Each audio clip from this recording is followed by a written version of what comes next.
Hello everyone, I'm Zelda Kelly and welcome to Seeing Crime. This is episode 28. And before we get started, I want to please ask you to subscribe and like this video, even if it's in advance, because it sure does help me and I really appreciate it. And I want you to know also, I try to answer each and every one of you because I appreciate your comments. Even if they're, not happy comments, I appreciate it because that's what it's all about. We are here to discuss things and voice our comments and our opinions. Doesn't mean we have to tussle about it. It just means that you are welcome here, no matter what. So thank you so much. And also I want to tell you, we are growing quickly. And I'm so happy that you are a part of the Seeing Crime Tarot family. That makes me thrilled. So thank you for that. So today, we are talking about a young lady by the name of Sarah Levison, a nurse who is from Canton, Massachusetts. Before we begin, let's introduce the cards. We have here a deck that is the Lenormand Oracle. It's called the Grand Tableau. We have the Kipper deck, and by the way, if you want to see a video on all the Kipper meanings, I will link that in the description, and you can now follow along with me. That is available now. I have the mini tarot, so it fits in the frame of the card, or in the frame of the camera, and then we have our own friend, the hidden deck. We're going to do a little something today because I want to ask more questions. And I think that with Sarah, this is something we need to do. As you already know, I came into the Karen Reed case at about 9:10, and I caught Sarah Levinson's testimony. Interestingly enough, Sarah was not really known about until the grand jury testimony. And Trooper Proctor's police report, well, he misspelled her name throughout the whole report. Now, was that intentional? You think if you're going to write a police report, you want to get the name correct. So, with that being said, let's dive in a little deeper.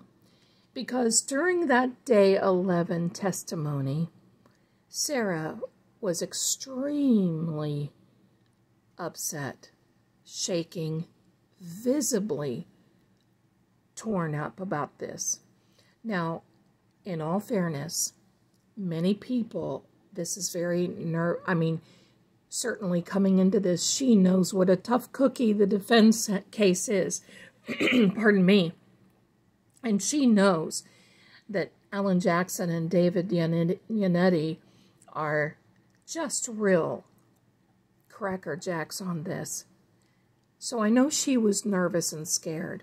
So in her defense, I want to say that that possibly could be the reason she was upset. But I want to see the reason more, because I'm always thought she knows more.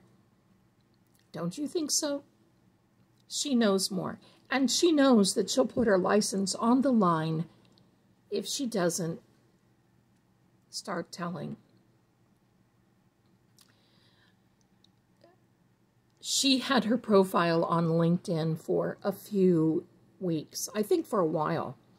And she has most recently taken it down. And I think she's being harassed. So I know I don't have to say this, but please, for anyone that I do readings on, let's not harass them. People have their life. I don't like it when that happens with me, and I'm sure you would not either. And so let's be respectful of each other. We can do this. This is in my opinion. I'm not law enforcement, nor medical, nor anything like that. I'm a card reader, and what I read is basically what's in the cards.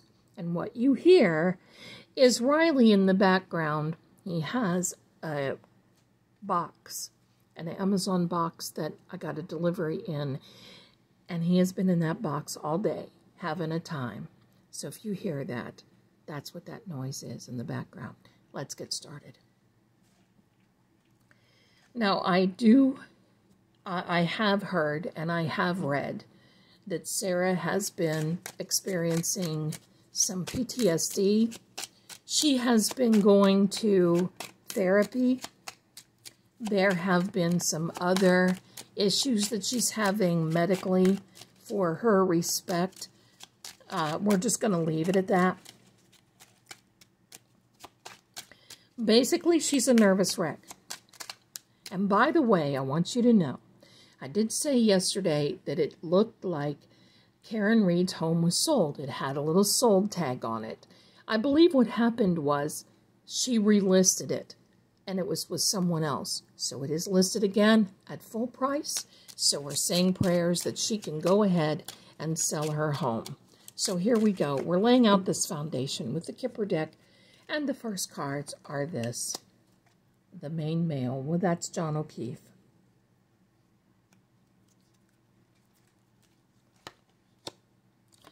The Lover's card. Oh. And I have a theory, in my opinion, about that. I think many of you do, too. Oh, I'm sorry. This is upside down. We don't read this upside down. Thief. I can tell you what that is about as well. And thoughts. Oh, yeah. Now, for those of you who really are not aware, the big thing about Sarah Levison is that she and Julie Nagel and several others were are friends with Brian Albert Jr.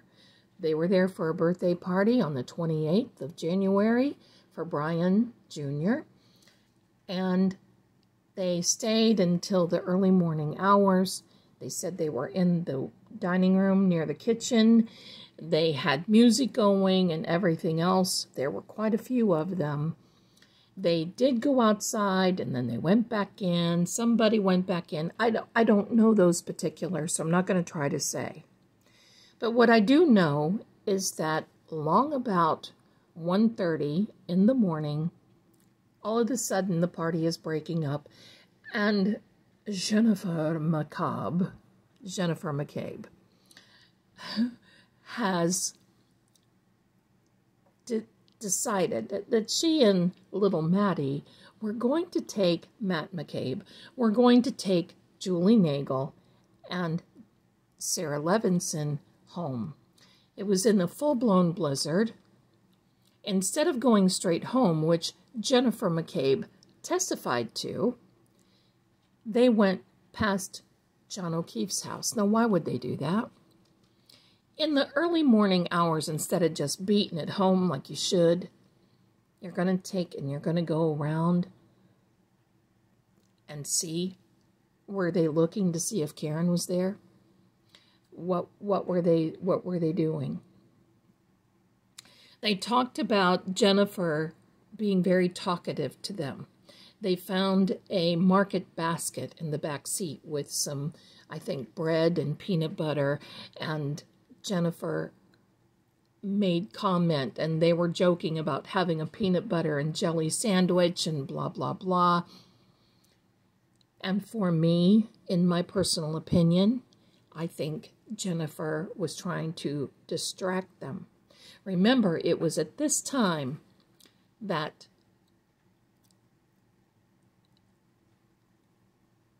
Julie Nagel, I had to get the name right, Julie Nagel said that she saw a dark blob in the front yard. She didn't say anything. And then when Alan Jackson asked her about it during her testimony, she said, yeah, it was like a dark shadow or a person or something, and she never said a thing.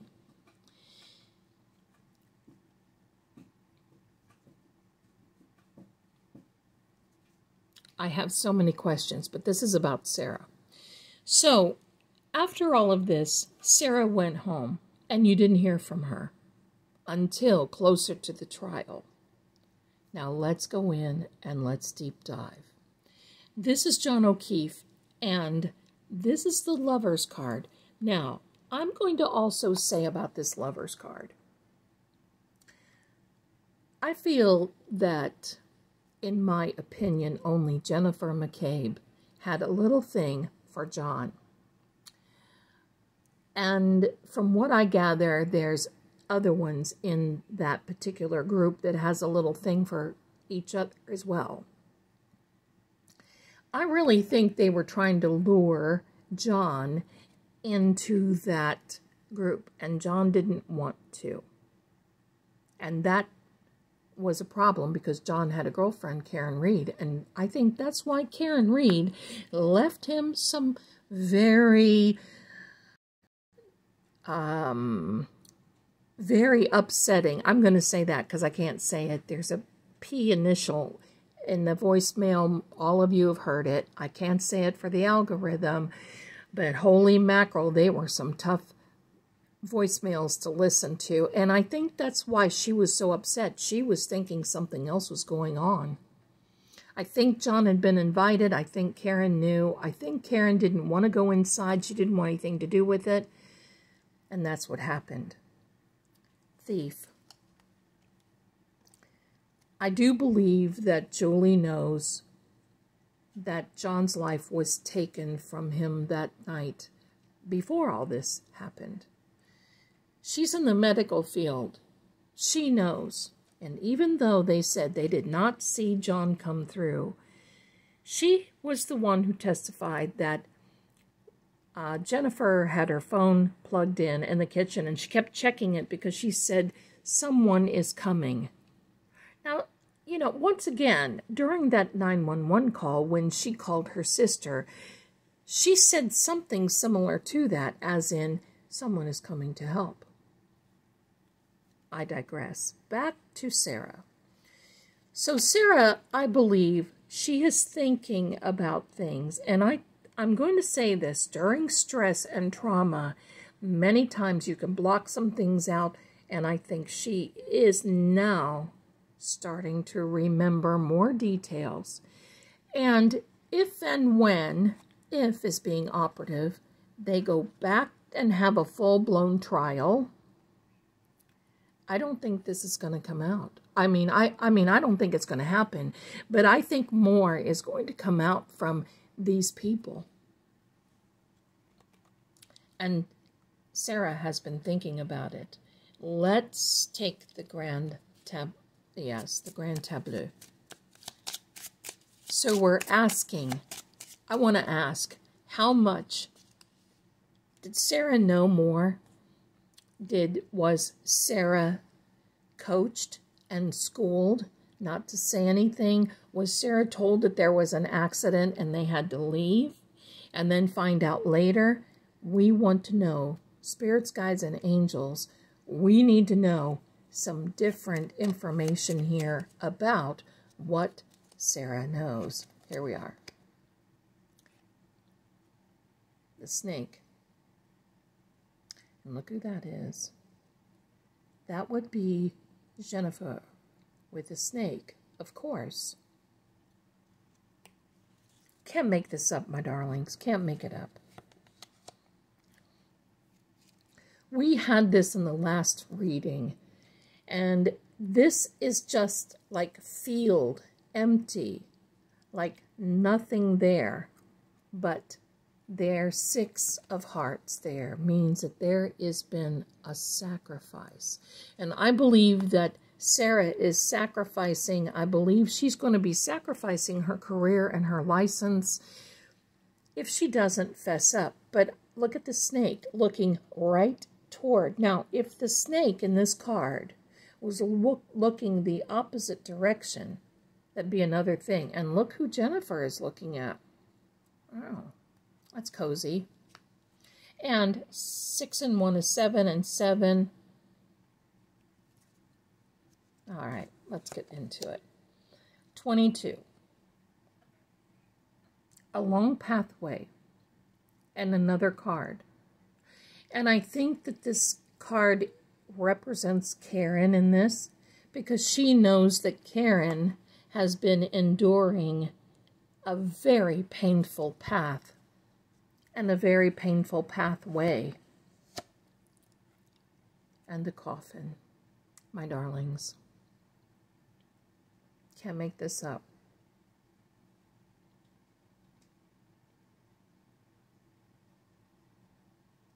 And look, there's a cloth over it.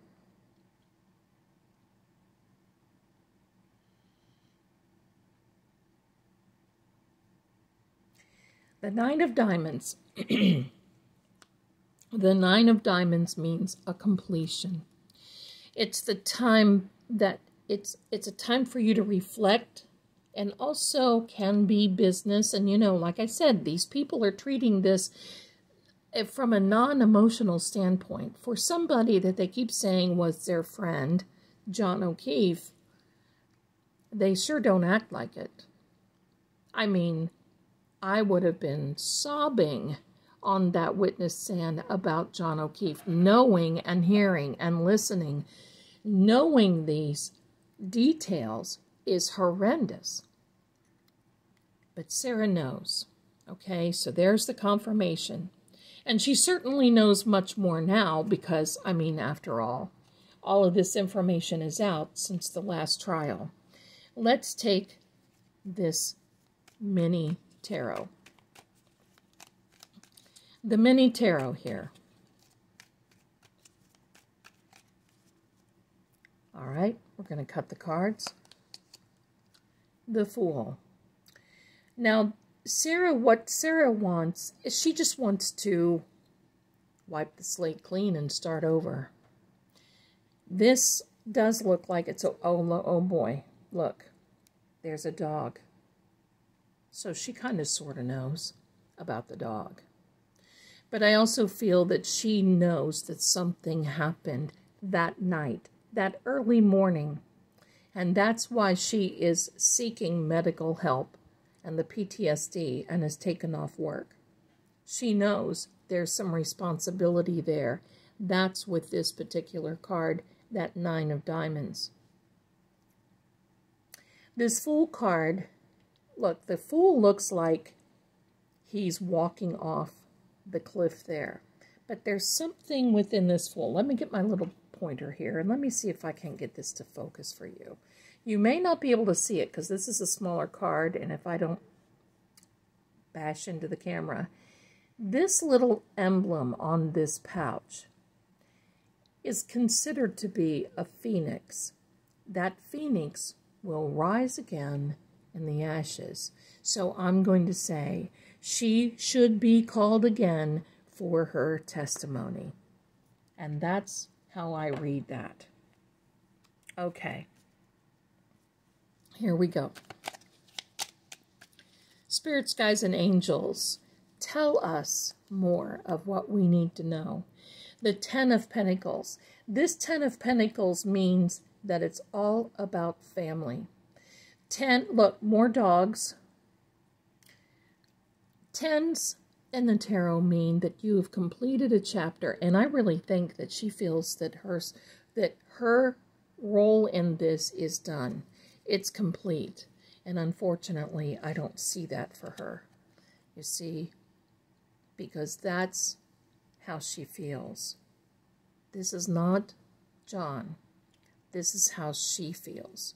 That pretty much stabbed in the back, pretty much dictated and told what she needs to be doing.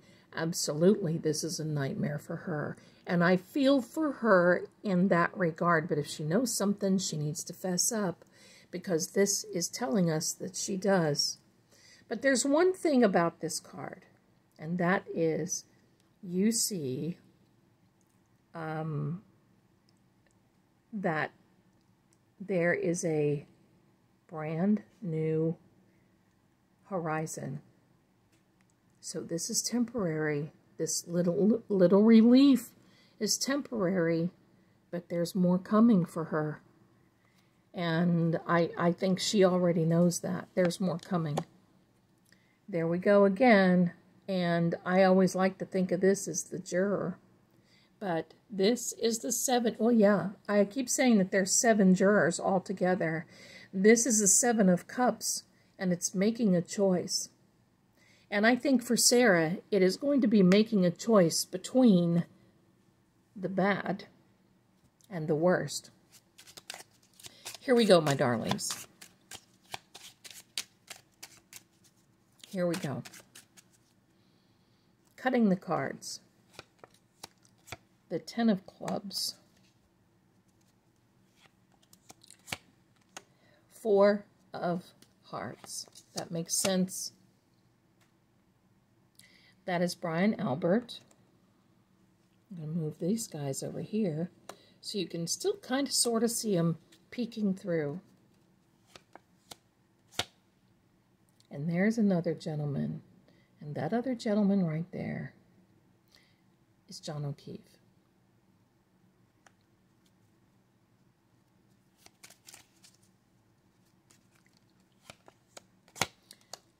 Two of Diamonds, and yes, more business cards.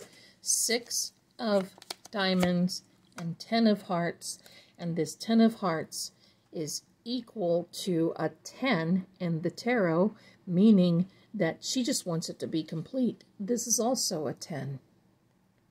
So she's got several 10s out here. Okay, so what does all this mean? It means that she's got so much hurt from the past, she's not ever going to be able to shake this. This is going to be therapy for her for a very long time, and I feel for her for that. Sometimes when we realize that we have to do the right thing, because there's no reason for her to fear anymore, and I know why she is afraid. She is afraid of the bad actors. But I think that there's so much now going on. There's nothing more to be afraid of. This is handled like a business. And it shows that with the 6 and with this 9 of Diamonds, that there's been a lot of pressure. There's been a lot of procedure. There's been a lot of things happening. But you know, all these 10s keep saying that this is supposed to be the end, and I do think that this is the end for the Karen Reed trial. I think they're going to go to an appeal after this Friday. I think they're hoping that, because if they do, they can get in front of another judge and try to make sense of all this. Does this appeal with the jurors? They don't have very good law on their side, however. I think sometimes good judges realize that law is common sense, but I do think that there's something else that's coming around the corner for them. Oops, I'm sorry. Upside down again. My goodness. I wasn't paying attention. There is a new beginning coming for Sarah.